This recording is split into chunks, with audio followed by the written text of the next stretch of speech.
সম্মানিত উপস্থিতি, দুনিয়ার মধ্যে মানুষ যে ব্যবসা করে, তিনার সংসার চালানোর ক্ষেত্রে চাকুরি করে, এগুলো তার চলার জন্য মানুষ সংসার জীবনে উন্নতি করার জন্য ব্যবসা করে, ঠিক কি না?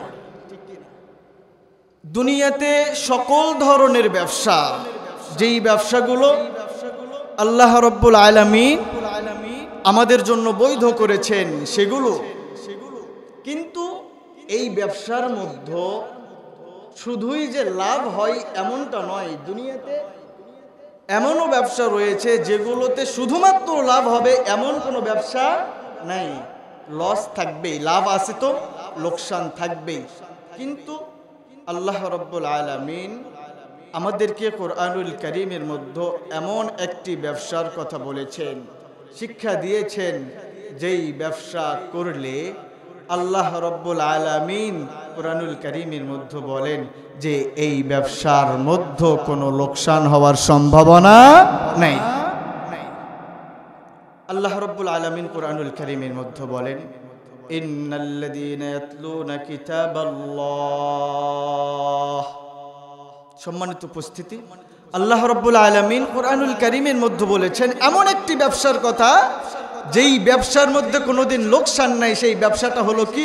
আল্লাহ রাব্বুল আলামিনের কালাম আল কোরআনুল কারীমের তেলাওয়াত। সম্মানিত উপস্থিতি, আল্লাহ রাব্বুল আলামিন দুনিয়াতে আমাদেরকে পাঠিয়েছেন ইবাদত বন্দেগী করার জন্য, ঠিক কি না? তার ইবাদত বন্দেগী করার জন্য আমাদেরকে দুনিয়াতে পাঠিয়েছেন। শুধু পাঠিয়ে দিয়ে ক্ষান্ত হয়েছেন না, আমাদেরকে দিক নির্দেশনা দেওয়ার জন্য মহাগ্রন্থ আল কোরআনুল কারীম আমাদের মাঝে অবতীর্ণ করেছেন। এই কোরআনুল কারীম নাজিল করেই ক্ষান্ত হন নাই। এরপরে আল্লাহ রাব্বুল আলামিন এই কোরআনুল কারীমকে বুঝানোর জন্য, শিখানোর জন্য প্র্যাকটিক্যাল নমুনা মডেল হিসাবে রাসূল করিম সাল্লাল্লাহু আলাইহি ওয়াসাল্লামকে দুনিয়াতে পাঠিয়েছেন।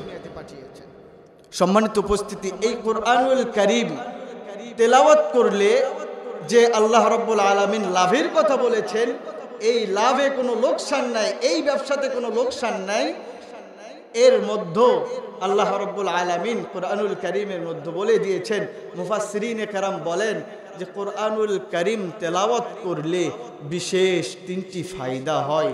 অনেক ফায়দা, অনেক মুজিজা, কিন্তু তন্মধ্যে বিশেষ তিনটি ফায়দা হলো, এক নম্বরে যে ব্যক্তি কোরআনুল কারীম তেলাওয়াত করবে আল্লাহ রাব্বুল আলামিন তার দিলের অন্তরের ময়লাগুলি দূর করে দিবে। এক নম্বর ফায়দা কি? অন্তরের ময়লাগুলো দূর করে দিবে। আল্লাহ রাব্বুল আলামিন যখন বান্দা তার কোরআনুল কারীমের তেলাওয়াত করবে, জিহ্বাটা নড়বে, অন্তরটা তার কোরআনুল কারীমের আওয়াজ পাবে, সঙ্গে সঙ্গে আল্লাহ রাব্বুল আলামিন ওই বান্দার অন্তরের মরিচিকাগুলোকে দূর করে দিবেন। সম্মানিত উপস্থিতি, দুই নম্বরে আল্লাহ রাব্বুল আলামিন জানিয়ে দিয়েছেন, দুই নম্বর ফায়দা হলো এই কোরআনুল কারীম যদি কেউ তেলাওয়াত করে আল্লাহ রাব্বুল আলামিন তার সম্মান বাড়িয়ে দিবেন। আল্লাহ রাব্বুল আলামিনের সঙ্গে তার মহব্বত সৃষ্টি হবে এবং আল্লাহ রাব্বুল আলামিনের সঙ্গে তার নৈকট্য হাসিল হবে। সম্মানিত উপস্থিতি, এক কবি বলেন যে হে মুমিন, দুনিয়ার মুসলমানরা শুনে রাখো, তুমি যদি দুনিয়ার সব কিছু পেয়েছো, তোমার দুনিয়ার সমস্ত সম্পদ দুই হাতের মুঠোয়, তোমার ইশারায় সমস্ত রাজা বাদশা উঠে বসে, তোমার চোখের ইশারায় সমস্ত প্রজাগণ নাচে, তোমার হাতের তালুতে সমস্ত সম্পদ, এমনকি সমস্ত রাজত্ব তোমার উপরে, কিন্তু তুমি আল্লাহকে আপন করে পাও নাই, তুমি যেন দুনিয়ার কিছুই পাও নাই। সম্মানিত উপস্থিতি, দুই নম্বর ফায়দা কি বললেন? যে এক নম্বরে ফায়দা বলেছেন অন্তরের মরিচিকা দূর হয়, দুই নম্বরে বলে দিয়েছেন যে আল্লাহ রাব্বুল আলামিনের সঙ্গে মহব্বত সৃষ্টি হয় এবং তার সঙ্গে নৈকট্য হাসিল হয়। সম্মানিত উপস্থিতি, কবি এর বিপরীত কথাও বলেছেন যে দুনিয়ার মধ্যে আপনার কিচ্ছু নাই, একবেলা খেয়েছেন, অপরবেলা খাবারের মতো আপনার সামর্থ্য নাই, একটা কাপড় পরিধান করে আছেন, অপরবেলা কাপড় গোসল করার পরে আপনি পবিত্র হয়ে আরেকটা কাপড় পরবেন, এইরকম কাপড় লেবাস আপনার সামর্থ্যে নাই, এতটুকু সামর্থ্য আপনার নাই। মাথার উপরে ঠাই গুজে যে রাত্রে একটু আরাম করবেন, ঘুমাবেন, এমন আবাসনও আপনার নাই, কিন্তু আপনি আল্লাহকে আপন করতে পেরেছেন, আল্লাহকে নিকটে নিতে পেরেছেন, আল্লাহর সঙ্গে বন্ধুত্ব করতে পেরেছেন। আল্লাহ রব্বুল আলামিন, সেই কবি বলেন যে দুনিয়ার সমস্ত সম্পদ তার থাকতে হবে না, একবেলা খেয়েছে অপরবেলা তাকে খাইতে হবে না, একটা জামা তার আছে আরেক বেলা জামা পড়বে, এই কাপড় থাকার তার দরকার নাই। সে যে আল্লাহকে আপন করে নিতে পেরেছে, সে যেন দুনিয়ার মধ্যে সবচাইতে বড় বাদশা। সম্মানিত উপস্থিতি, আল্লাহ রব্বুল আলামিন বলেছেন যে কুরআনুল কারীমের তেলাওয়াত এমন একটি ব্যবসা, এমন একটি ব্যবসা, যেই ব্যবসা দুনিয়ার সমস্ত ব্যবসা, যে এই ব্যবসাগুলি যদি আপনি করেন আপনার লাভ হবে, লোকসান হওয়ার সম্ভাবনা আছে, কিন্তু এমন একটি ব্যবসার কথা আল্লাহ রাব্বুল আলামিন কুরআনুল কারীমের মধ্যে আমাদেরকে শিক্ষা দিয়েছেন। ইন্নাল্লাযীনা ইয়াতলুনা কিতাবাল্লাহ, তোমরা আল্লাহ রাব্বুল আলামিনের কিতাবের তেলাওয়াত করো, আল্লাহ রাব্বুল আলামিনের সঙ্গে তোমাদের মহব্বত তৈরি হবে, আল্লাহ রাব্বুল আলামিনের অতি নিকটে তোমরা পৌঁছে যাবে। সম্মানিত উপস্থিতি, এই কুরআনুল কারীমের মুজিজা অনেক। কুরআনুল কারীমের মুজিজা শুরু থেকে নিয়ে শেষ পর্যন্ত, সূরা ফাতিহার আলিফ থেকে নিয়ে বিসমিল্লাহর বা থেকে নিয়ে সূরা নাসের সিন পর্যন্ত প্রত্যেকটি হরফ, প্রত্যেকটি নুক্তা, প্রত্যেকটি জের জবর, প্রত্যেকটাই আল্লাহ রাব্বুল আলামিন মুজিজা হিসেবে দুনিয়াতে পাঠিয়েছে। সম্মানিত উপস্থিতি, রাসূল করিম সাল্লাল্লাহু আলাইহি ওয়াসাল্লামের উপরে ওহী নাজিল হচ্ছেন, ওহী নাজিল হচ্ছেন। সেই সময়ে আকাশে জিনেরা অবতরণ যাচ্ছেন, যাত্রা করতেছেন। যাইতে যাইতে যখন আল্লাহ রাসূল সাল্লাল্লাহু আলাইহি ওয়াসাল্লামের উপরে ওহী নাজিল হওয়া শুরু হলো, এত সুন্দর তেলাওয়াত, এত সুন্দর বাণী শোনার পরে জিনেরা যাত্রা বিরতি দিল। দেওয়ার পরে আল্লাহ রাসূল সাল্লাল্লাহু আলাইহি ওয়াসাল্লামের নিকটে আসলেন। আসার পরে বলেন, কুল উহিয়া ইলাইয়া আন্নাহু ইসতামাআ নাফারুম মিনাল জিন ফাকালু ইন্না সামি'না কুরআনান আজাবা ইয়াহদি ইলার রুশদি ফাআমান্না বিহি ওয়ালান নুশরিকা বিরাব্বিনা আহাদা। সম্মানিত উপস্থিতি, জিন জাতি যখন আয়াত শোনার পরে তিনারা অবতরণ করেন, আল্লাহ রাব্বুল আলামিন এই আয়াতটা কুরআনুল কারীমের সূরাতুল জিনের প্রথম দিকেই নাজিল করেছেন, যে জিনেরা অবতরণ করে রাসূল করিম সাল্লাল্লাহু আলাইহি ওয়াসাল্লামের নিকটে আসার পরে, তারা ছিলেন ভিন্ন ধর্মী, আসার পরে বলেন, ইয়া রাসূলুল্লাহ, আমরা যেই কালামে পাকের তেলাওয়াত শুনলাম, আমাদের অন্তর বিশ্বাস করে, আমাদের অন্তর সাক্ষী দেয় এইটা দুনিয়ার কোনো মানুষের বানোয়াট কোনো কথা হতে পারে না, সুতরাং এইটা মহাসত্য আল কুরআনুল কারীম, আল্লাহ রাব্বুল আলামিনের পক্ষ থেকে মহাগ্রন্থ আল কুরআন, এটাই সত্য, সুতরাং আমাদেরকে মুসলমান বানিয়ে নেন।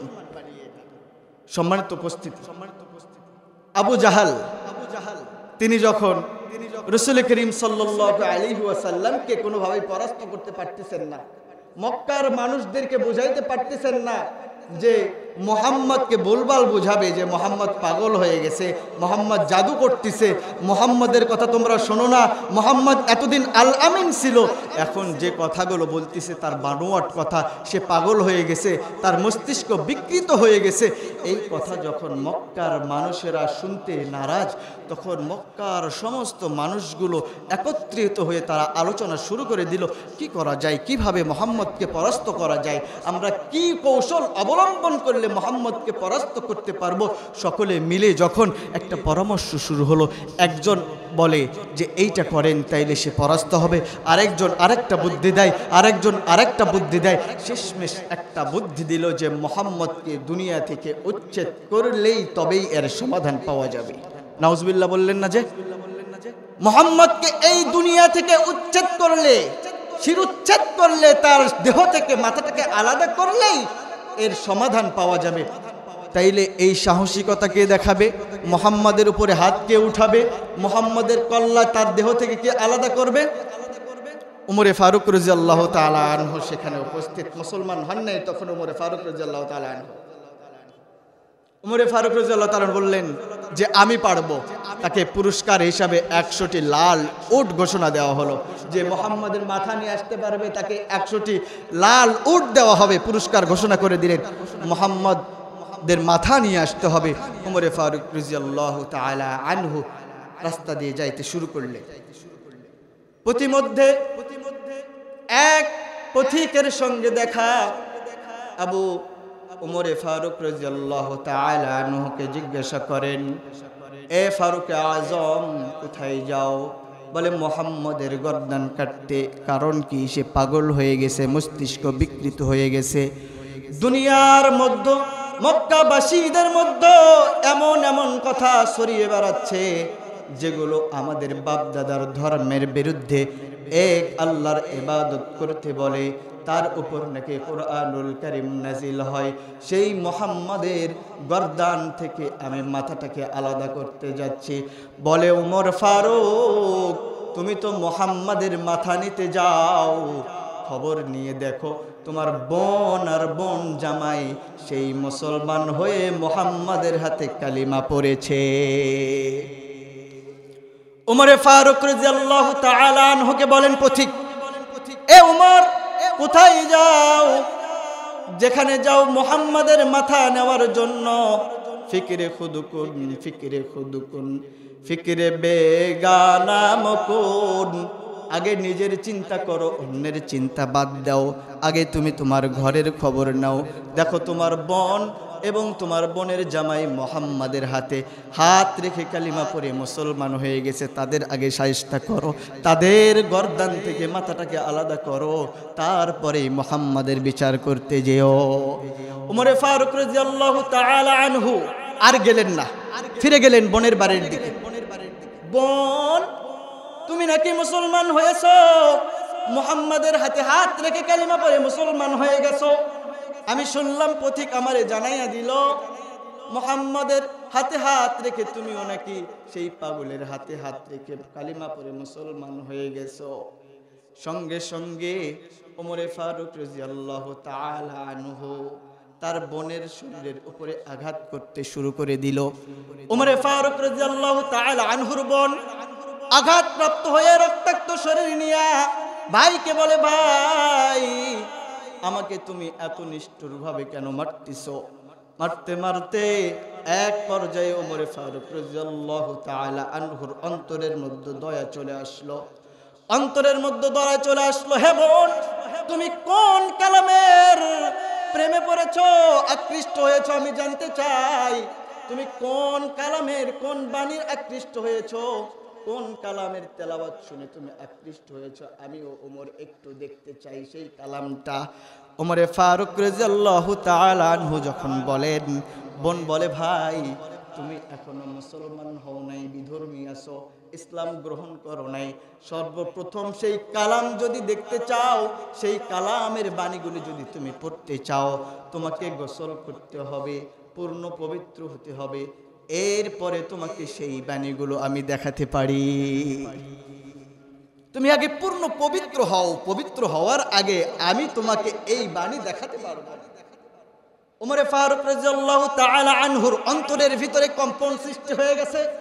ওমরে ফারুক রাদিয়াল্লাহু তাআলা আনহু সঙ্গে সঙ্গে গোসল করে পূর্ণ পবিত্র হয়ে কালামুল্লাহ বাহির করে আল্লাহ রাব্বুল আলামিনের ওই শিবানী আল কোরআনুল কারীমের 16 নম্বর পারার সূরাতুত তাহা বাহির করছেন। শুরু করে দিচ্ছেন, তাহা মা আনজালনা আলাইকাল কুরআন লিতাশকা। শুরু করে দিচ্ছেন একের পর এক আয়াত, একের পর এক আয়াত। আল্লাহ রাব্বুল আলামিন তার অন্তরের ভিতরে কম্পন সৃষ্টি করে দিয়েছেন। ইসলামের প্রতি আকৃষ্ট হওয়া শুরু হয়ে গেছে। ওমরে ফারুক এক পর্যায়ে পড়তে পড়তে তার নজর দিয়ে, তার চক্ষু দিয়ে পানি বেয়ে বেয়ে পড়ে, গাল বেয়ে দাড়ি মুবারক ভিজে যায়, পুরো মুখ ভিজে গেছে। ওমরে ফারুক রাদিয়াল্লাহু তাআলা আনহু বলেন, এত সুন্দর বাণী, এত সুন্দর, এত সুন্দর সাজানো বাণী, এইটা মুহাম্মাদের বানানো কোনো কথা নয়। আমিও সাক্ষ্য দিচ্ছি এইটা মুহাম্মাদের বানানো কোনো কথা নয়। বোন, আমি এতদিন ভুল পথে ছিলাম, আমি মুহাম্মাদের গর্দান কাটার জন্য প্রস্তুতি নিচ্ছিলাম। বোন গো, আমি তওবা করলাম, আমাকেও তুমি সেই মুহাম্মাদের কাছে নিয়ে যাও, আমিও কালিমা পড়ে মুসলমান হতে চাই। কুরআনের ছোঁয়া, কুরআনের ওহী নাজিল হচ্ছিল, জিনেরা যাত্রা অবতর বন্ধ দিয়া রাসূল করিম সাল্লাল্লাহু আলাইহি ওয়াসাল্লামের হাতে হাত রেখে মুসলমান হয়ে গেলেন। কুরআনুল কারীমের তেলাওয়াত শোনার পরে, কুরআনুল কারীমের আয়াতগুলি দেখার পরে উমরে ফারুক রাদিয়াল্লাহু তাআলা আনহুর মতো কঠোর মনের মানুষ বোনকে মারতে মারতে রক্তাক্ত করার পরে যখন কুরআনুল কারীম খুলে দেখেছে, এইটা তো কোনো সাধারণ মানুষের বাণী হতে পারে না, এইটা তো বানানো কোনো কথা হতে পারে না, সুতরাং এই কথা সত্য, এই বাণী সত্য। বোন, আমি এতদিন ভুল পথে ছিলাম, আমাকে সেই মুহাম্মাদের হাতে নিয়ে যাও, মুহাম্মাদের কাছে নিয়ে যাও, তার হাতে হাত রেখে আমিও মুসলমান হতে চাই। উমরে ফারুক রাদিয়াল্লাহু তাআলা আনহু সঙ্গে সঙ্গে মুহাম্মদ রাসূল করিম সাল্লাল্লাহু আলাইহি ওয়াসাল্লামের কাছে গেলেন, হাতে হাত রেখে মুসলমান হয়ে গেলেন। সম্মানিত উপস্থিতি, কুরআনের ছোঁয়া, কুরআনের মুজিজা, কুরআন এমন একটি চুম্বক, কুরআন এমন একটি আকর্ষণীয় জিনিস। আল্লাহ রাব্বুল আলামিন কুরআনুল কারীমের মধ্যেই বলেছেন, ইন্নাল্লাযীনা ইয়াতলুনা কিতাবাল্লাহ, এই কিতাব এমন একটি কিতাব, যেই কিতাবের সঙ্গে তোমরা যদি সম্পর্ক করো, আমি আল্লাহর সঙ্গে ব্যবসা করো, এই ব্যবসাটি হলো তোমরা কুরআনুল কারীমের তেলাওয়াত বেশি বেশি করো। এই কুরআনুল কারীমের তেলাওয়াত কোথায় পাওয়া যাবে? আমাদেরকে তো শিখতে হবে নাকি? আমাদের সন্তানগুলিকে তো কোরআন যেখানে শিখতে হয় সেখানে যেতে হবে নাকি? সম্মানিত উপস্থিতি, দুনিয়ার মধ্যে যত ফিতনা, যত আপদ বিপদ, এই সন্তানগুলিকে যে আমরা বড় করতেছি, দুনিয়ার ইতিহাসে সন্তান তার বাবাকে বাড়ি থেকে বের করে দেয়, সন্তান তার বৃদ্ধ মাকে বাড়ি থেকে বের করে দেয়, শুধুমাত্র একমাত্র কোরআনের ছোঁয়া না থাকার কারণে। সম্মানিত উপস্থিতি, শুধুমাত্র তাই নয়, আজকে দেখেন এই দুনিয়ার মধ্যে আপনারা আপনার সন্তানকে যদি কোরআনের শিক্ষা দিতে পারেন, কোরআনের আলো তার অন্তরের ভিতরে ঢুকাইতে পারেন, আমি বলতেছি না মাদ্রাসায় পড়াইতে, আমি বলতেছি না কোরআনের হাফেজ করাইতে, পূর্ণাঙ্গ কোরআনের আলেম বানাইতে, আপনার সন্তানকে আপনি ব্যারিস্টার বানান, আপনার সন্তানকে আপনি ইঞ্জিনিয়ার বানান, আপনার সন্তানকে আপনি ডাক্তার বানান, আপনার সন্তানকে যা ইচ্ছায় এফআরসিএস বিসিএস ক্যাডার বানান, সমস্যা নাই। কিন্তু ছোট্টবেলায় এই কোরআনের সংস্পর্শে দিবেন। কোরআনের সংস্পর্শে দেওয়ার ফলে কি হবে জানেন? আপনার সন্তান কোরআনের সংস্পর্শে যাওয়ার পরে এই সন্তান আপনার ডাক্তার নামে ডাকাত আর হবে না, আপনার এই সন্তান উকিল নামে মানুষের বিরুদ্ধে কলম ধরবে না অন্তত। সম্মানিত উপস্থিতি, এই জন্য আল্লাহ রাব্বুল আলামিন বলেছেন এমন একটি ব্যবসার কথা আমাদেরকে, যেই ব্যবসা করলে দুনিয়াতেও তো ফায়দা, আমাদের অন্তরের মরিচিকাগুলো দূর হয়ে যাবে এবং আল্লাহ রাব্বুল আলামিনের নৈকট্য লাভ হবে, তার সঙ্গে মহব্বত ভালোবাসা বৃদ্ধি পাবে। সম্মানিত উপস্থিতি, আমরা দুনিয়ার মধ্যে ইবাদত বন্দেগী করি, নামাজ পড়ি, রোজা রাখি, হজ করি, যাকাত দেই, কিন্তু আমাদের ইবাদত বন্দেগীগুলো কেন জানি কবুল হতে চায় না। কেন? আমাদের দোয়াগুলি কবুল হতে চায় না কেন? আল্লাহ রাব্বুল আলামিন আমাদের দোয়াগুলিকে কবুল কেন করতেছেন না? শুধুমাত্র একমাত্র আমাদের অন্তরের ভিতরে খালেস না থাকার কারণে, ইখলাস না থাকার কারণে। রাসূল করিম সাল্লাল্লাহু আলাইহি ওয়াসাল্লাম হাদিসে পাকের মধ্যে বলেছেন, আখলিস দীনাকা ইয়াকফিকাল আমালুল কলিল, তোমার আমল যদিও অল্প হয়, তোমার ঈমানকে খাঁটি করো, এই অল্প আমলই তোমার নাজাতের জন্য যথেষ্ট হয়ে যাবে। সম্মানিত উপস্থিতি, আমরা ইবাদত করি, নামাজ পড়ি, রোজা রাখি, হজ করি, যাকাত দেই। আল্লাহ রাব্বুল আলামিন বান্দার উপরে দুইটি হক রেখেছে। এক নম্বর হক হলো বান্দার সঙ্গে আল্লাহর হক, আরেকটি হক হলো বান্দার সঙ্গে বান্দার হক। আল্লাহর সঙ্গে বান্দার হকটা কি? আল্লাহর সঙ্গে বান্দার হক হলো বান্দা আল্লাহর হক আদায় করবে, নামাজ পড়বে, বান্দা আল্লাহর হক আদায় করবে, রোজা রাখবে, যাকাত দিবে, হজ করবে, আল্লাহ রাব্বুল আলামিনের উপরে ঈমান আনবে, পর্দা করবে, ইসলামের উপরে চলবে। এইটা হলো আল্লাহর সঙ্গে বান্দার সঙ্গে আল্লাহর হক, আল্লাহর উপরে বান্দার হক। এই হকটা বান্দা আদায় করবে। আর একটা হক হলো বান্দার সঙ্গে বান্দার হক, বান্দার সঙ্গে বান্দার হক। সেইটা কি? আমি আমার বাবার সন্তান, আমি আমার বাবার সন্তান, আপনারাও আপনাদের বাবার সন্তান। পৈতৃক সূত্রে ওয়ারিশ সূত্রে আপনি আপনার বাবার সম্পত্তি পাওয়ার হক রাখেন, এইটা হলো বান্দার সঙ্গে বান্দার। সম্মানিত উপস্থিতি, আল্লাহ রাব্বুল আলামিন চাইলেই তার যেগুলি হক আছে, নামাজ আপনি জিন্দেগিতে একবারও পড়েন নাই, আপনার সময় হয় নাই, ব্যস্ততা, যাকাত কোনোদিন দেন নাই, হজ করেন নাই, যাকাত দেন নাই, তারপরে আপনি মুসলমান ঠিক, কিন্তু এগুলো করতে পারেন নাই। আল্লাহ রাব্বুল আলামিন রহমান রহিম দয়ালু, তিনি যদি চান মাফ করে দিতে পারেন, তিনি চাইলে মাফ করে দিতে পারেন। আমি বলতেছি না এগুলো পড়বেন না, এমনটা না। আপনি নামাজ পড়েননি, আপনি রোজা রাখেননি, কিন্তু আল্লাহকে বিশ্বাস করেছেন, রাসূল করিম সাল্লাল্লাহু আলাইহি ওয়াসাল্লামকে বিশ্বাস করেছেন, একটি নেক আমল আপনার আছে। আল্লাহ রাব্বুল আলামিন চাইলে সেই নেক আমলের উসিলায় দয়া করে সেই রহমান নামের উসিলায়, রহিম নামের উসিলায়, গফফার নামের উসিলায়, গফুর নামের উসিলায় আপনাকে মাফ করে দিতে পারেন।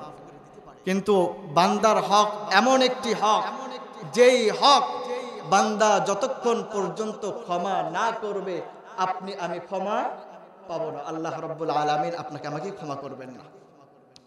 আরেকটি দৃষ্টান্ত, হাকিমুল উম্মত আশরাফ আলী থানভী রাহমাতুল্লাহি আলাইহি এক কিতাবের মধ্যে লিখেছেন, একজন আলেম মেম্বারের মধ্যে ওয়াজ করতেছিলেন, মেম্বারের মধ্যে কথা বলতেছিলেন, জুমার খুতবা দিচ্ছিলেন। ইতিমধ্যে খুতবা দিতে দিতে তার তন্দ্রা চলে আসলো।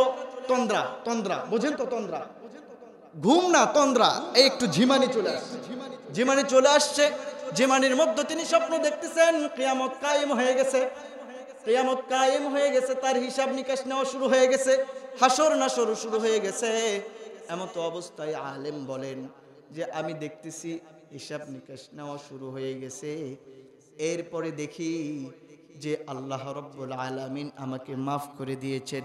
আমি রোজা রেখেছি, আমি নামাজ পড়েছি, 100-তে 100 পেয়েছি, রোজা রেখেছি 100-তে 100 পেয়েছি, যাকাত দিয়েছি 100-তে 100 পেয়েছি, হজ করেছি 100-তে 100 পেয়েছি, আমাকে আল্লাহ রাব্বুল আলামিন জান্নাতের ফয়সালাও দিয়ে দিয়েছেন।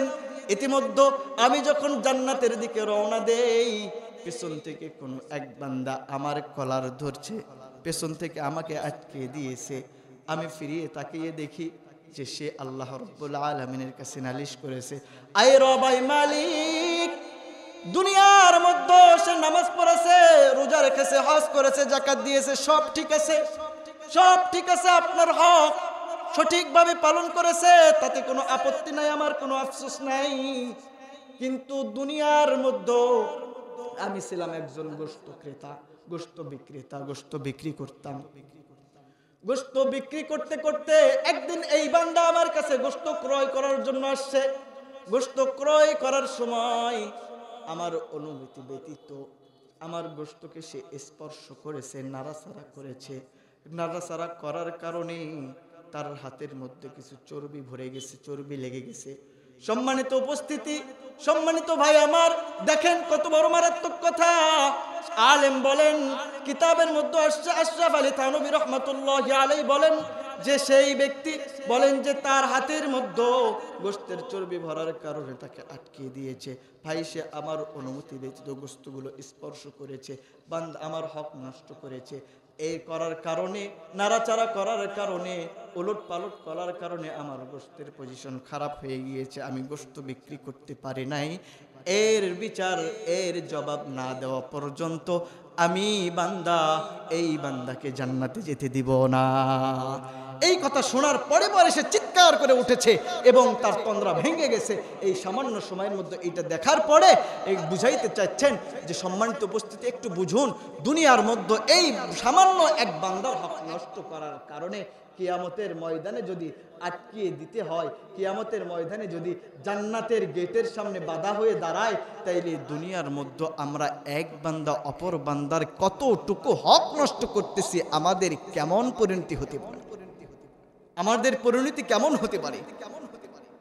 সম্মানিত উপস্থিতি, আল্লাহ রাব্বুল আলামিন বান্দার হক কোনোদিন মাফ করবেন না। আপনি যদি আল্লাহ রাব্বুল আলামিনের হক নষ্ট করে থাকেন, এই হক তিনি চাইলেই ক্ষমা করে দিবেন। কিন্তু বান্দার কোনো হক যদি নষ্ট করে থাকেন, আল্লাহ রাব্বুল আলামিন সেই বান্দা মাফ না করা পর্যন্ত সেই বান্দার হক কোনোদিন ক্ষমা করবেন না। আর এই বান্দা যদি দৌড়ে বসে আপনার সমস্ত নামাজের ইবাদতের নেকিগুলো, আপনার যাকাতের সমস্ত ইবাদতের নেকিগুলো, আপনার হজের সমস্ত নেকিগুলো, আপনার যাবতীয় ইবাদতের সব নেকিগুলো দিয়ে যদি তাকে দিয়ে দেন, আপনি তো পাপে আপনি পরিপূর্ণ হয়ে গেলেন। তাকে তো জান্নাতের বাসিন্দা বানিয়ে দিলেন। দুনিয়ার মধ্যে একটু হক নষ্ট করার কারণে সেই বান্দাকে আপনি জান্নাতের বাসিন্দা করে দিয়ে তার পাপগুলো আপনার ঘাড়ে নিয়ে জাহান্নামে চলে যাবেন। এইটা দেখতে কেমন একটু চিন্তা করে দেখুন। সম্মানিত উপস্থিতি, আল্লাহ রাব্বুল আলামিন দুনিয়াতে আমাদেরকে পাঠিয়েছেন তার ইবাদত বন্দেগী করার জন্য, এবং আমরা এসেছিও এক উদ্দেশ্য নিয়ে। আমাদের উদ্দেশ্য আমরা যদি ভুলে যাই, আমাদের মতো আহাম্মক, আমাদের মতো বড় ভয়ঙ্কর আহাম্মক আর হতে পারে না। দুনিয়ার মধ্যে আমরা একজন অপরজনে সঙ্গে আমরা প্রতিযোগিতা করি সম্পদ নিয়ে। কে কতটুকু সম্পদ বাড়াইতে পারলো, কে কতটুকু কয়তলা বিল্ডিং করতে পারলো, তার কয়টা দোকান, আমার কয়টা দোকান নাই, তার কয়টা বাড়ি, আমার কয়টা বাড়ি নাই, সে কয়েক বিঘা সম্পত্তি আবাদ করেছে এবার আলু, আমি এবার আলু দিতে পারি নাই। এইটা নিয়ে আমাদের মধ্যে প্রতিযোগিতা চলে। সম্মানিত উপস্থিতি, রাসূল করিম সাল্লাল্লাহু আলাইহি ওয়াসাল্লাম বলেছেন, এই যুগের, স্বর্ণ যুগের দুনিয়ার মধ্যে পৃথিবীর শুরু লগ্ন থেকে শেষ লগ্ন পর্যন্ত যত যুগ যাবে সব থেকে স্বর্ণ যুগ হলো রাসূল করিম সাল্লাল্লাহু আলাইহি ওয়াসাল্লাম এবং তার সাহাবায়ে কেরাম রাদিয়াল্লাহু তাআলা আনহুম আজমাইনদের জামানা। এই জামানার মানুষেরা কি করত? এই স্বর্ণ যুগের মানুষেরা কি করত? তারা কি সম্পদ নিয়ে প্রতিযোগিতা করত? না, তারা ইবাদত নিয়ে প্রতিযোগিতা করত, তারা ইবাদত বন্দেগী নিয়ে প্রতিযোগিতা করত। রাসূল করিম সাল্লাল্লাহু আলাইহি ওয়াসাল্লাম একদিন বাড়ি থেকে বের হইছেন, হওয়ার পরে মদিনার অলিতে গলিতে ঘুরতেছেন। ঘুরতে ঘুরতে ঘুরতে ঘুরতে আবু বকর রাদিয়াল্লাহু তাআলা আনহুর দরজায় গেছেন। যাওয়ার পরে আবু বকর রাদিয়াল্লাহু তাআলা আনহুর দরজার যাওয়ার পরে সেখান থেকে আবার উমরে ফারুক রাদিয়াল্লাহু তাআলা আনহুর দরজায় গেছেন, গিয়া ফিরে আসছেন। পরের দিন উমরে ফারুক রাদিয়াল্লাহু তাআলা আনহু, আবু বকর রাদিয়াল্লাহু তাআলা আনহু দুইজনে রাসূল করিম সাল্লাল্লাহু আলাইহি ওয়াসাল্লামের সামনে উপস্থিত। রাসূল করিম সাল্লাল্লাহু আলাইহি ওয়াসাল্লাম বলেন, আবু বকর, উমর, কাল রাতে তোমরা কি করছো না করছো আমি জানি। আমি তো গত রাতে ঘুমাই নাই, আমি তো তোমাদেরকে দেখতে গেছিলাম তোমরা কি করতেছো। আবু বকর উমর হাউমাউ করে কেঁদে দিয়েছেন, ইয়া রাসূলুল্লাহ, কখন বেড়াইতে গিয়েছিলেন, কখন গেছিলেন আমরা তো জানি না, না জানি আপনার অসম্মানী হয়েছে, আপনার ঠিক মতো খোঁজ খবর নিতে পারি নাই, আপনি কখন গিয়েছিলেন আমরা তো কোনোভাবেই জানি না। রাসূল করিম সাল্লাল্লাহু আলাইহি ওয়াসাল্লাম বললেন, আবু বকর রে, আমি যখন তোমার দরজায় গেলাম কেন গিয়েছি? আমি তো দুনিয়াতে ইসলাম প্রতিষ্ঠা করার জন্য আসছি। আমি একটু দেখতে গিয়েছিলাম তোমরা আমার আল্লাহর সঙ্গে প্রেমের মধ্যে রাতে লিপ্ত আছো নাকি ঘুমের মধ্যে আচ্ছন্ন আছো। এ আবু বকর, আবু বকর রে, আমি দেখতে গিয়েছিলাম তোমাদের মধ্যে ঈমান কতটুকু মজবুত হয়েছে, তোমাদের মধ্যে আমলের জজবা কতটুকু বেড়েছে। তোমরা কি রাতের মধ্যে ঘুমের মধ্যে তোমরা রাত্রি যাপন করো, রাতের ঘুমের মধ্যে তোমরা রাত্রি পার করে দাও নাকি আমার রবের সঙ্গে প্রেমের আলাপন করো, এইটা দেখতে গিয়েছিলাম। আমি যাওয়ার পরে দেখলাম আবু বকর তুমি তো রুমের মধ্যে গুনগুন করে তাহাজ্জুদের নামাজের মধ্যে কোরআনুল কারীমের তেলাওয়াত করতেছিলে। আমি জানতে চাই আবু বকর রে, হে আবু বকর, তুমি এত ধীরে কেন কোরআনুল কারীমের তেলাওয়াত করতেছো, আমি একটু জানতে চাই। আবু বকর রাদিয়াল্লাহু তাআলা আনহু বললেন, ইয়া রাসূলুল্লাহ, ইয়া হাবিবাল্লাহ, আমি তো জানি আপনি তো বলেছেন যেই আল্লাহ রাব্বুল আলামিনের উপরে আমরা ঈমান এনেছি, যে আল্লাহকে রব হিসাবে স্বীকার করেছি, যাকে আমরা প্রভু হিসাবে স্বীকার করেছি, পালনকর্তা হিসাবে স্বীকার করেছি, সেই রব তো ঠসা নয়, সেই রবের কান তো ছোট নয়, সেই রব তো সর্ব অবস্থায় জানেন, মনের খবর জানেন, দিলের খবর জানেন। এমনকি সমুদ্রের মধ্যে ছোট্ট থেকে ছোট্ট, ক্ষুদ্র থেকে ক্ষুদ্র একটা প্রাণীও কি বলে সেইটাও আমার রব জানে কি জানে না? অবশ্যই জানে। বলেন আবু বকর, ইয়া রাসূলুল্লাহ, আমি তো জানি আমার রব সব শোনে। আমি দুনিয়ার কোনো মানুষকে দেখানোর জন্য তাহাজ্জুদের নামাজের মধ্যে তেলাওয়াত করি নাই, একমাত্র আমার রব আল্লাহকে খুশি করানোর জন্য গুনগুন করে পড়েছি। সুবহানাল্লাহ বললেন না যে? বোঝেন নাই? আবু বকর রাদিয়াল্লাহু তাআলা আনহু বলেন যে ইয়া রাসূলুল্লাহ, আমি তো দুনিয়ার কোনো মানুষকে দেখানোর জন্য আল্লাহ রাব্বুল আলামিনের সামনে তাহাজ্জুদের নামাজে দাঁড়াই নাই, তেলাওয়াত করি নাই। আমি তো সেই রবের প্রেমে পড়েছি যিনি গোপনেও সব শোনেন, ওপেনেও সব শোনেন, গোপনেও সব দেখেন, ওপেনেও সব দেখেন। সেই রবকে দেখানোর জন্যই, সেই রবকে শোনানোর জন্যই, শুধুমাত্র তাকে রাজি খুশি করানোর জন্যই একমাত্র গুনগুন করে আমি তেলাওয়াত করেছি। রাসূল করিম সাল্লাল্লাহু আলাইহি ওয়াসাল্লাম বললেন, উমর, তুমি কেন তোমার দরজার পাশে গেলাম? তুমি তো ধীরে আওয়াজ করো নাই, তুমি তো জোরে জোরে আওয়াজ করে তাহাজ্জুদের নামাজের মধ্যে পড়তেছিলা। তুমি কেন এত জোরে আওয়াজ করে পড়তেছিলা একটু জানতে চাই। উমরে ফারুক রাদিয়াল্লাহু তাআলা আনহু বলেন, ইয়া রাসূলুল্লাহ, ইয়া হাবিবাল্লাহ, আপনি তো বলেছেন কুরআনুল কারীমের তেলাওয়াত করলে শয়তান দুরভিত হয়, শয়তান দূরে পালিয়ে যায়। আর 1 নম্বর কারণ হলো শয়তানকে দূরে তাড়িয়ে দেওয়া, 2 নম্বর কারণ হলো আমার এই তেলাওয়াত শোনার পরে আশেপাশের মানুষগুলো কুরআনুল কারীমের তেলাওয়াত শুনবে এবং আল্লাহ রাব্বুল আলামিন তাদের অন্তরে যেন আল্লাহ রাব্বুল আলামিনের কোরআনুল কারীমের মহব্বত তৈরি করে দেয়, তৎসঙ্গে তারাও যেন তাহাজ্জুদের উৎসাহ পায়। ইয়া রাসূলুল্লাহ, আমি 2টি কারণে জোরে তেলাওয়াত করেছি। 1 নম্বর, আমি জানি যে কোরআনুল কারীমের তেলাওয়াত করলে আল্লাহ রাব্বুল আলামিন, শয়তান যতদূর পর্যন্ত কোরআনুল কারীমের তেলাওয়াত যায় ততদূর পর্যন্ত শয়তান দূরে চলে যায়। আর 2 নম্বর কারণ হলো যে আমি জোরে জোরে তেলাওয়াত করেছি যাতে করে আশেপাশের মানুষগুলো আমার তেলাওয়াত শুনে তারাও তাহাজ্জুদের নামাজের মধ্যে দাঁড়িয়ে যায়।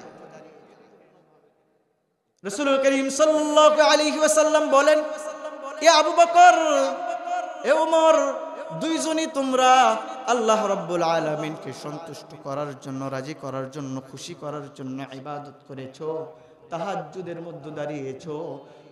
তোমাদেরকে আল্লাহ রাব্বুল আলামিন শুধুমাত্র উত্তীর্ণ করেন নাই, গোল্ডেন প্লাস দিয়ে উত্তীর্ণ করেছেন। সম্মানিত উপস্থিতি, রাসূল করিম সাল্লাল্লাহু আলাইহি ওয়াসাল্লাম এবং আবু বকর, ওমর বসা, তারা, আমি বলতেছি খেয়াল করবেন যে তারা প্রতিযোগিতা করতেন ইবাদতের। আমরা তো দুনিয়ার মধ্যে সম্পদ নিয়ে প্রতিযোগিতা করি, কিন্তু তারা প্রতিযোগিতা করতেন ইবাদতের। রাসূল করিম সাল্লাল্লাহু আলাইহি ওয়াসাল্লামের সামনে 2 জন বসা, আবু বকর, ওমর। যে আবু বকর, যা আবু বকর যাও ইসলামের জন্য কি নিয়ে আসবে দেখি, ওমর যাও ইসলামের জন্য কি নিয়ে আসবে দেখি। আবু বকরও গেছে, ওমরও গেছে, 2 জনই আসছে। ওমরে ফারুক রাদিয়াল্লাহু তাআলা আনহু আজকে ভাবছে যে এতদিন আমি ওমরের আগে কোনোদিন ফার্স্ট হইতে পারি নাই কোনো ইবাদতে, আবু বকর সব সময় ফার্স্ট হয়ে গিয়েছে। আজ আমার সম্পদ অনেক বেশি, আমি অনেক সম্পদ রাসূল করিম সাল্লাল্লাহু আলাইহি ওয়াসাল্লামের সামনে উপস্থিত করব, আমি আজকে ফার্স্ট হবই হব। আবু বকর রাদিয়াল্লাহু তাআলা আনহু গেলেন, ওমরে ফারুক রাদিয়াল্লাহু তাআলা আনহু গেছেন। 2 জনই সমস্ত সম্পদ যার যা প্রয়োজন মনে হয়েছে নিয়ে আসছেন। রাসূল করিম সাল্লাল্লাহু আলাইহি ওয়াসাল্লাম আবু বকর, ওমর ফারুক রাদিয়াল্লাহু তাআলা আনহুকে ডাক দিয়ে বলেন, ওমর রে, ইসলামের জন্য, দ্বীনের জন্য, আমি নবীর জন্য কি নিয়ে এসেছো? ওমরে ফারুক রাদিয়াল্লাহু তাআলা আনহু বলেন, ইয়া রাসূলুল্লাহ, ইয়া হাবিবাল্লাহ, আমি আমার সমস্ত সম্পদকে 2 ভাগে ভাগ করেছি। 1 ভাগ আমার জন্য, আমার ফ্যামিলির জন্য, আমার সন্তানদের জন্য রেখে এসেছি, আর অপর ভাগ আমি আল্লাহ এবং আল্লাহর রাসূলের জন্য নিয়ে এসেছি। সমস্ত সম্পদ আমি 2 ভাগ করেছি। 1 ভাগ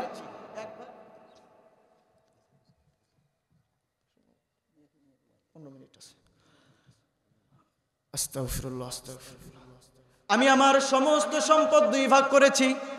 1 ভাগ আমার পরিবার পরিজনের জন্য রেখে এসেছি, আর 1 ভাগ আল্লাহ এবং আল্লাহর রাসূলের জন্য নিয়ে এসেছি। এবার রাসূল করিম সাল্লাল্লাহু আলাইহি ওয়াসাল্লাম আবু বকরকে ডাক দিয়ে বলেন, আবু বকর রে, তুমি ইসলামের জন্য, দ্বীনের জন্য, আমি নবীর জন্য কি নিয়ে এসেছো? আবু বকর রাদিয়াল্লাহু তাআলা আনহু ডাক দেয়, ইয়া রাসূলুল্লাহ, ইয়া হাবিবাল্লাহ, আমি আমার আল্লাহ এবং আল্লাহর রাসূলকে আমার ঘরে রেখেছি। আমার ঘরের সমস্ত সম্পদ আল্লাহ এবং আল্লাহর রসুলের জন্য নিয়ে এসেছি। আমি আমার আল্লাহ এবং আল্লাহর রসুলকে আমার ঘরে রেখে সমস্ত সম্পদ আল্লাহর রাস্তায় নিয়ে এসেছি। সম্মানিত উপস্থিতি, তারা প্রতিযোগিতা করতে ইবাদতের। রাসূল করিম সাল্লাল্লাহু আলাইহি ওয়াসাল্লাম মক্কা থেকে হিজরত করে তাদের কাফের বেঈমানদের অত্যাচারে মক্কা থেকে হিজরত করে মদিনায় যাবেন। সঙ্গী হলেন আবু বকর রাদিয়াল্লাহু তাআলা আনহু। এক গুহার মধ্যে সেখানে তারা প্রবেশ করলেন আত্মরক্ষার জন্য। সেখানে রাসূল করিম সাল্লাল্লাহু আলাইহি ওয়াসাল্লামকে আবু বকর রাদিয়াল্লাহু তাআলা আনহু সমস্ত প্রকার প্রোটেকশন দিলেন, সেফটি দিলেন, যে যতগুলো গুহা আছে সবগুলো গুহাতে যত যা দিয়ে বন্ধ করা যায় বন্ধ করেছেন। বাকি যেইগুলো গর্ত আছে, সাপের গর্ত, এই খালগুলিতে যখন আর কিচ্ছু পেলেন না, নিজের হাত দিয়ে, নিজের পা দিয়ে, নিজের শরীর দিয়ে ঠেকালেন, যাতে করে রাসূল করিম সাল্লাল্লাহু আলাইহি ওয়াসাল্লামকে বিষাক্ত প্রাণীগুলো সবল দিতে না পারে, বিষাক্ত প্রাণীগুলো আঘাত করতে না পারে। রাসূল করিম সাল্লাল্লাহু আলাইহি ওয়াসাল্লাম বলেছেন, আবু বকরের এই এক রাতের ইবাদত এত বেশি যে যেগুলো হিসাব করে শেষ করা যাবে না। ওমর ফারুক রাদিয়াল্লাহু তাআলা আনহু শোনার পরে আসছেন, ভাই আবু বকর, তোমার সঙ্গে একটা সন্ধি, তোমার সঙ্গে একটা চুক্তিটা হলো কি, তোমার সঙ্গে আমি একটা চুক্তি করতে চাই, আমার জিন্দেগির সমস্ত ইবাদত তোমাকে আমি দিয়ে দিব। তোমার ওই যে রাসূল করিম সাল্লাল্লাহু আলাইহি ওয়াসাল্লামের সঙ্গে একটি রাত যে গুহার মধ্যে ছিলে, সেই এক রাতের ইবাদত আমাকে দিয়ে দাও। ওমর ফারুক রাদিয়াল্লাহু তাআলা আনহু কি বললেন? ভাই আবু বকর, আমি আমার জিন্দেগির যত ইবাদত আছে, যত নেকি আছে তোমাকে দিয়ে দিব, আমার সঙ্গে চুক্তি করো। আর তোমার সমস্ত ইবাদত আমাকে দিতে হবে না, তোমার ওই যে গুহার মধ্যে একটি রাত হিজরতের রাত্রিতে কাটিয়েছিলে, সেই রাতের ইবাদতগুলি আমাকে দিয়ে দাও। রাসূল করিম সাল্লাল্লাহু আলাইহি ওয়াসাল্লামের কাছে গেছেন, ইয়া রাসূলুল্লাহ, ওমর ফারুক রাদিয়াল্লাহু তাআলা আনহু এমন একটা প্রস্তাব নিয়ে এসেছেন। রাসূল করিম সাল্লাল্লাহু আলাইহি ওয়াসাল্লাম বলেন, একজন আমার ডাইন হাত, একজন আমার বাম হাত, কাকে ঠকাবো আর কাকে জিতাবো এইটার সলিউশন আমার কাছে নাই। সম্মানিত উপস্থিতি, যে তারা বলতেছিলাম, তারা প্রতিযোগিতা করত ইবাদতের ক্ষেত্রে, দুনিয়ার সম্পদের ক্ষেত্রে নয়। তারা জীবন দিত আল্লাহ এবং আল্লাহর রাস্তায়, তারা জীবন দিত কোনো দুনিয়ার টাকার লোভে নয়। তারা তাদের সময় ব্যয় করত আল্লাহ এবং আল্লাহর রাসূলের রাস্তায়। তারা দুনিয়ার কোনো অহিতুক কাজে, অশ্লীল কাজে সময় ব্যয় করত না। সম্মানিত উপস্থিতি, দুনিয়ার মধ্যে এমন অনেক নজির রয়েছে যে আমরা দুনিয়ার স্বার্থে, মালের স্বার্থে, সম্পদের স্বার্থে আমাদের জীবনকে বিসর্জন দেই। আল্লাহ রাব্বুল আলামিন কুরআনুল কারীমের মধ্যে বলেছেন, ইন্নাল্লাহা ইশতারা মিনাল মুমিনিনা আনফুসাহুম ওয়া আমওয়ালাহুম বিআন্না লাহুমুল জান্নাহ। আমি মুমিন বান্দার জান, মাল এবং সময় এগুলো ক্রয় করে নিয়েছি আমার জান্নাতের বিনিময়ে।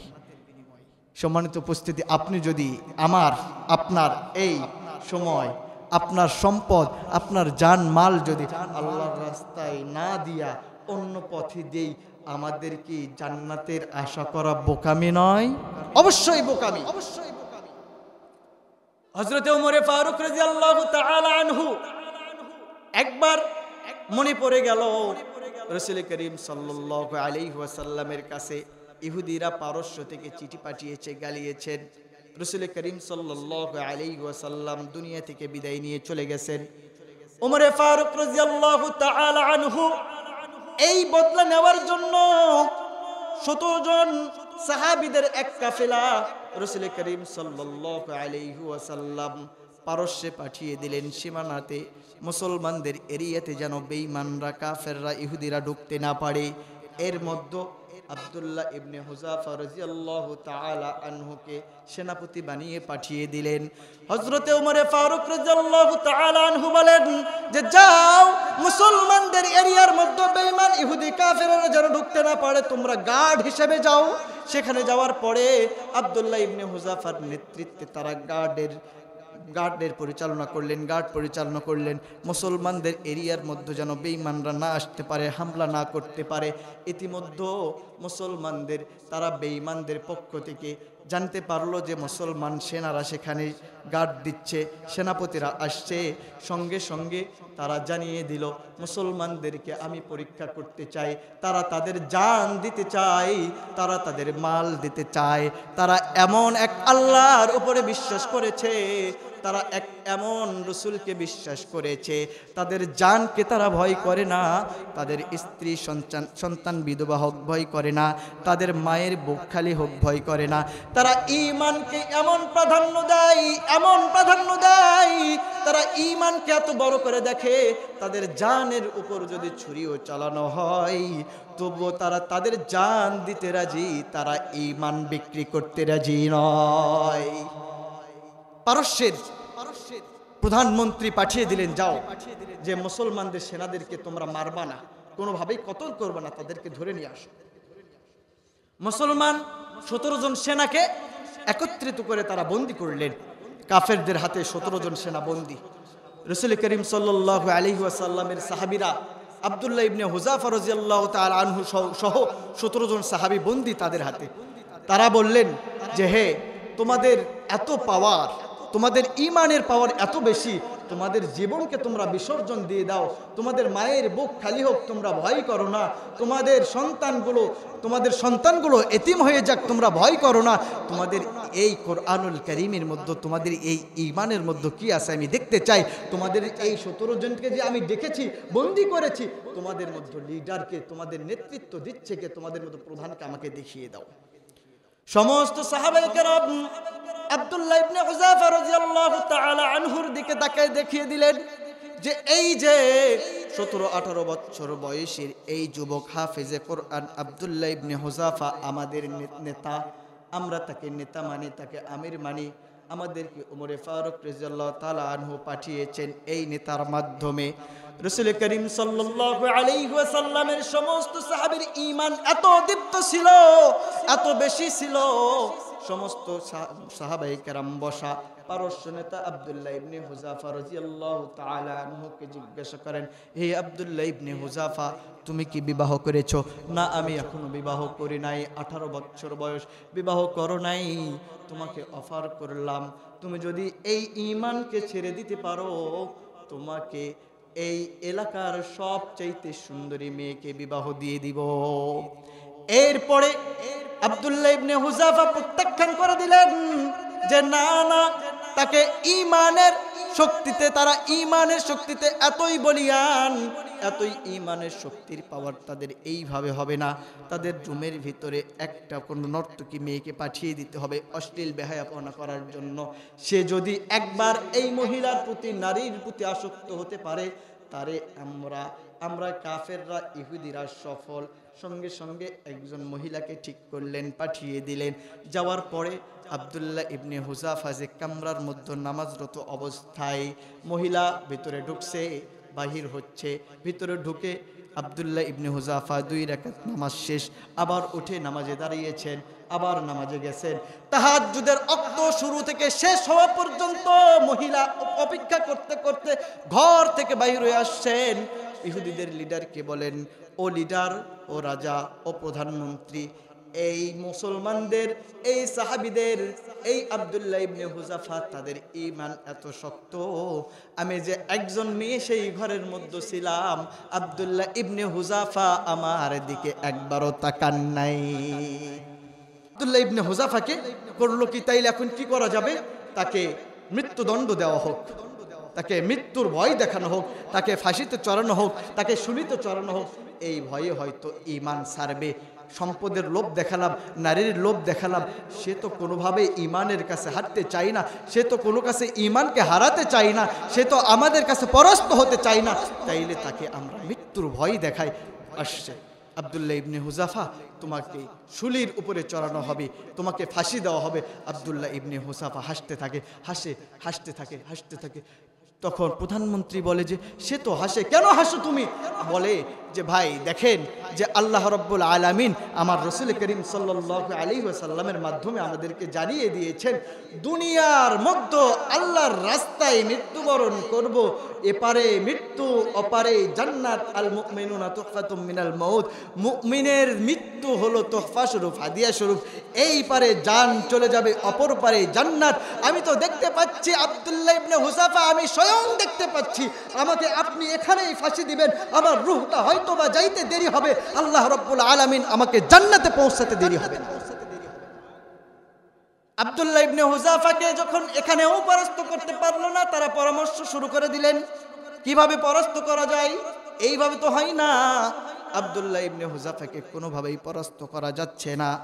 সঙ্গে সঙ্গে তারা পরামর্শ বসালেন যে না, 16টা চুলা করো বিশাল বিশাল, সেখানে ড্যাগ বসাও, 16টা চুলার মৃত্যু, সেই ড্যাগের ভিতরে তেল দাও, উত্তপ্ত তেলের ভিতরে ছোট থেকে শুরু করব, একে একে ফুটন্ত তেলের ভিতরে যখন দিব, তখন তারা এই মৃত্যুর ভয়ে হয়তোবা ঈমান ছেড়ে আমাদের কাছে স্যালেন্ডার করবে।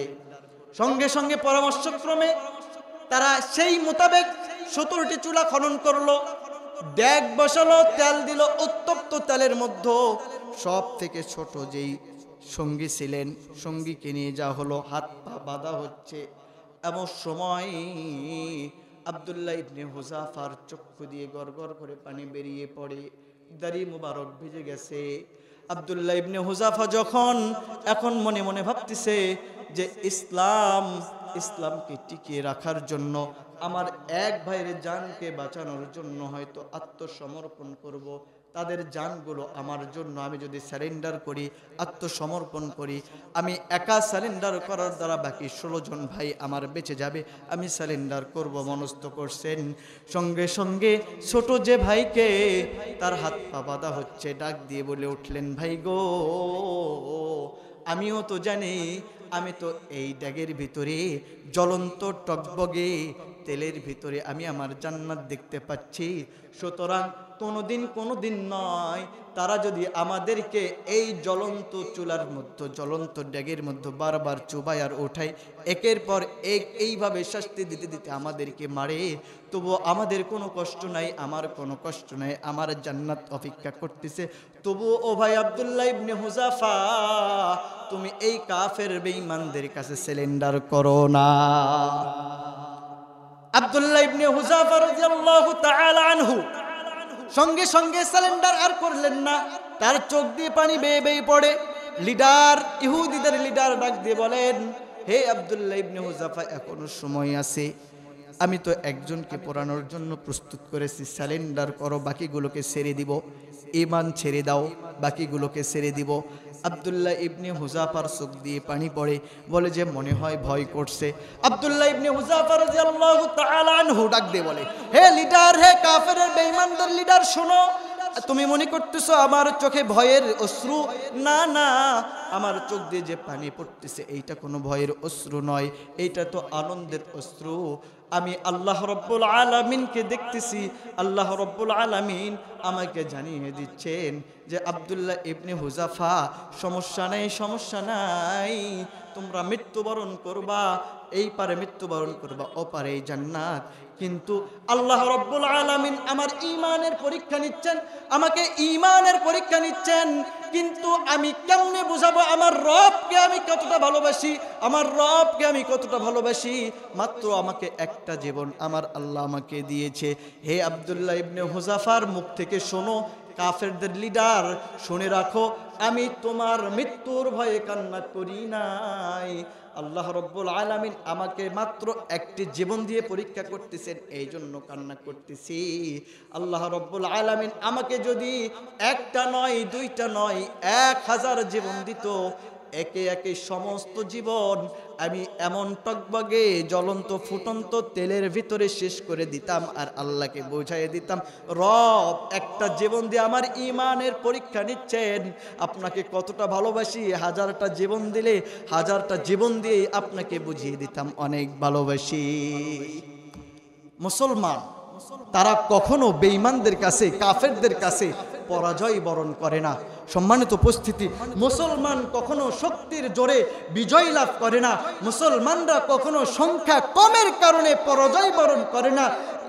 বদরের যুদ্ধে 313 জন সাহাবী তারা ছিল নিরস্ত্র, তাদের কাছে কোনো অস্ত্র ছিল না, কিন্তু কাফেররা যারা কাফেরদের পক্ষে ছিল সশস্ত্র বাহিনী হাজারের ঊর্ধ্বে, তারা ছিল বাহন এবং সশস্ত্র বাহিনী, তবু আল্লাহ রাব্বুল আলামিন মুসলমানদেরকে বিজয় দিয়েছেন।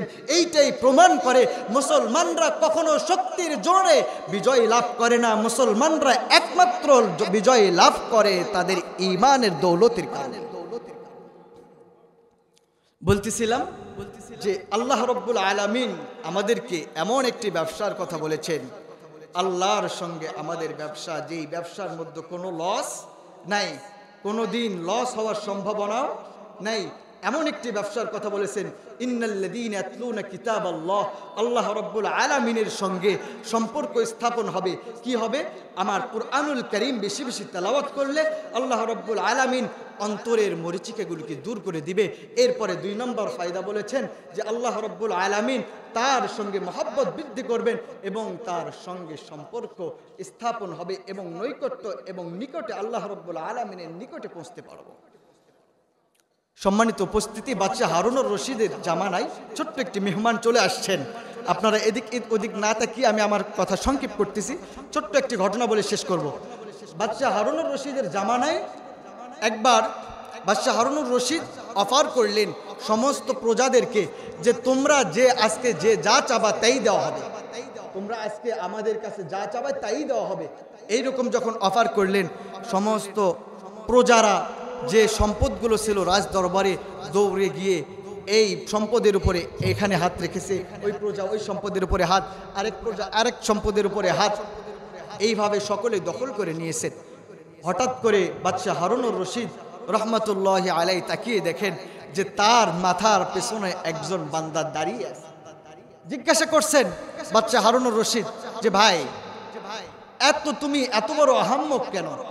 তুমি এত বড় নির্বোধ কেন? তোমার বুদ্ধি এত কম কেন? আমি এত বড় অফার করলাম যে আজকে যে যা চাইবে, যে যেটাকে স্পর্শ করবে সেইটাই তার হয়ে যাবে। সুতরাং আমি তো অফার করার পরে সমস্ত প্রজারা গিয়া তার সম্পদ, যেটা যার পছন্দ সম্পদের উপর হাত রেখে তার নিজের করে নিয়েছে, তুমি কেন আমার পেছনে দাঁড়িয়ে আছো? বাচ্চাকে ডাক দিয়ে বলে, বাচ্চা গো, আপনি জানেননি, আপনি আমাকে আহাম্মক বলতেছেন, আহাম্মক আমি নই। আপনি খেয়াল করে দেখেন, আপনি তো বলেছেন যে যে যে সম্পদের উপরে হাত রাখবে তার সেই সম্পদ হয়ে যাবে। কথা ঠিক কিনা? এই কথা ঠিক কিনা? বাচ্চা বলে হ্যাঁ ঠিক, যে যে সম্পদের উপরে হাত রাখবে তার হয়ে যাবে। তাইলে বাচ্চা, আপনি এইটা হয়তো খেয়াল করেন নাই, আমি এক আহাম্মক, আমাকে বলেছেন আপনি বাচ্চার উপরে হাত রেখেছি। সুতরাং আপনি বাদশার উপরে যখন আমি হাত রেখেছি, আপনি বাদশায় আমার হয়ে গিয়েছেন। সুতরাং আমি যখন আপনি বাদশাকে পেয়েছি, এর মানে হলো আমি পুরো রাজত্ব পেয়ে গিয়েছি। তারা তো সামান্য সম্পদের উপরে হাত রেখেছে, সেইটার মালিকানা পেয়ে গিয়েছে। আমি তো আমার বাদশার উপরে হাত রেখেছি, আমি আমার বাদশার মালিক। সুতরাং সমস্ত রাজত্বের মালিক আমি পেয়ে গিয়েছি। আমি কোথা থেকে আহাম্মক হলাম? আহাম্মক তো আপনি। সম্মানিত উপস্থিতি, বলতেছিলাম যে আল্লাহ রাব্বুল আলামিন আমাদেরকে তার সঙ্গে ব্যবসার একটা কথা বলেছেন। কি? কুরআনুল কারীমের বেশি বেশি তেলাওয়াত। এই কুরআনুল কারীমের তেলাওয়াত করলে অন্তরের মরিচিকা দূর হয়, তার সঙ্গে নৈকট্য হাসিল হয়। নৈকট্য হাসিল, কোনো বাদশা যদি তার হয়ে যাওয়ার পরে পুরো রাজত্বই হয়ে যায়, আমরা যদি আল্লাহ রাব্বুল আলামিনের সঙ্গে সম্পর্ক স্থাপন করতে পারি, সমস্ত বাদশা যদি তেনার সঙ্গে সম্পর্ক স্থাপন করতে পারি, তাইলে আমরা কি আহাম্মক নাকি সব থেকে বড় বাদশা? সব থেকে বড় বাদশা হয়ে যাব। আল্লাহ রাব্বুল আলামিন আমাদেরকে কথাগুলি বুঝবার, উপলব্ধি করবার, তৎসঙ্গে আমাকে এবং আপনাদের সকলকেই আমল করবার তৌফিক দান করেন। সকলেই বলি আল্লাহুম্মা আমিন। ওয়া আখিরু দাওয়ানা আলহামদুলিল্লাহি রাব্বিল আলামিন। আসসালামু আলাইকুম ওয়া রাহমাতুল্লাহ।